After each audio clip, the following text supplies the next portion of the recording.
In this video we're going to explain how the memory module works as part of this overall computer system. As we can see, it is connected to the rest of the system through three connections here: data, address, and control, which we're going to be studying in a little bit more detail. So let's see exactly how memory works. A memory chip is a very simple circuit. It is comprised of a very large, typically very large number of certain units, which we're going to call addressable units. These addressable units have certain number of bits inside, and is where the information is stored. So a memory chip is basically a collection of these addressable units. Now, why do we call these units addressable? Is because each of them has an address which starts from 0 all the way down to size -1. Now, what are the typical values of these addressable units? And we can find in the market memories that can address these units of 8 bits, 16 bits, 32 bits, so on and so forth. So in other words, the basic manipulation of data of this circuit is always the same. It stores data, but the way it is organized internally depends on the size of this addressable unit. The total size of the memory can be obtained multiplying the number of addressable units, let's call it AUs for addressable units, times the number of bytes per addressable unit. Now, this circuit can perform two operations, very intuitive. The first one is a read operation. A read operation consists on reading the content of one of these addressable units and return it as the output of this circuit.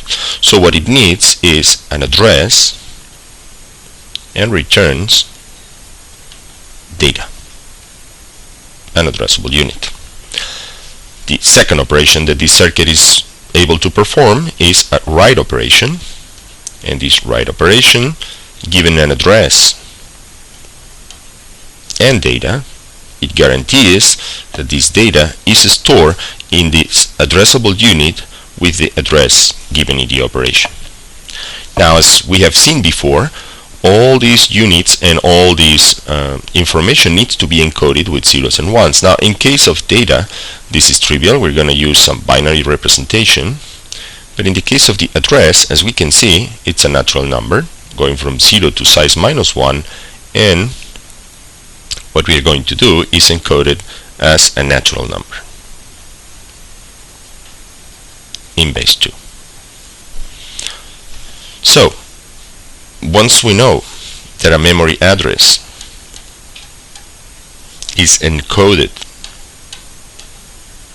with n bits, if a chip has the memory addresses encoded as n bits, then what we can conclude is that we have 2 to the n maximum addressable units, and therefore the memory size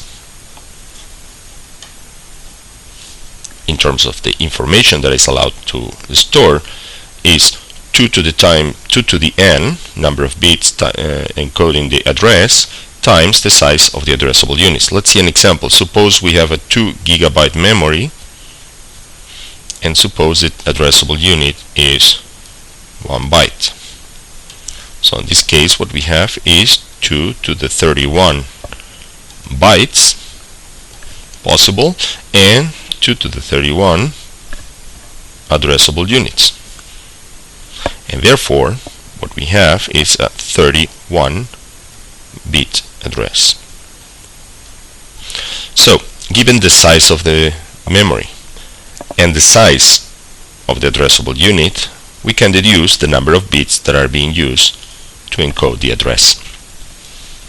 Now let's see what type of signals then do we need to manipulate or to control the circuit. Well, the first obvious one is that the data has to come in for a writing operation, and we're going to put this number m bits of the data that needs to be written. The data needs to come out when we are performing a read operation. This is going to be m as well.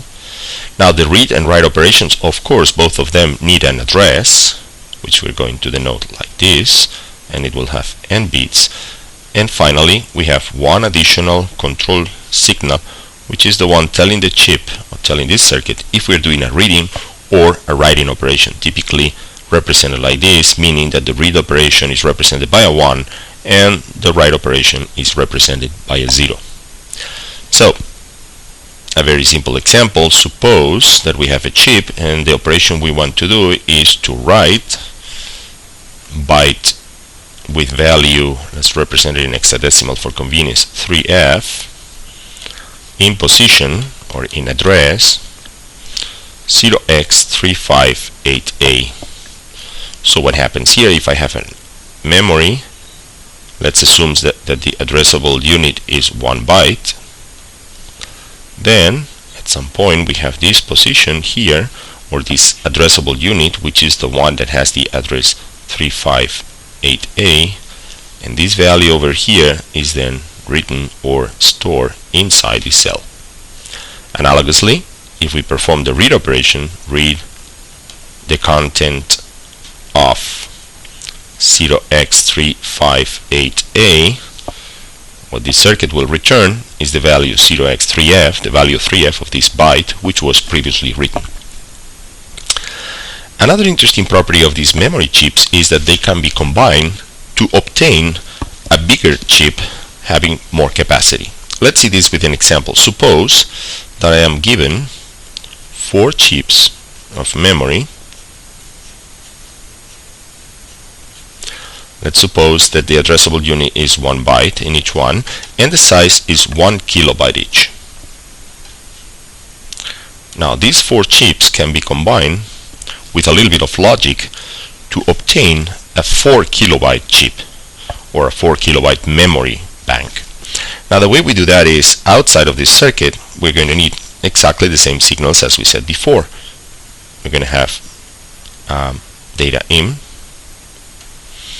we're going to have some data coming out, same size, in this case M will be 8 because we said that the addressable unit is 1 byte. We will also have an address.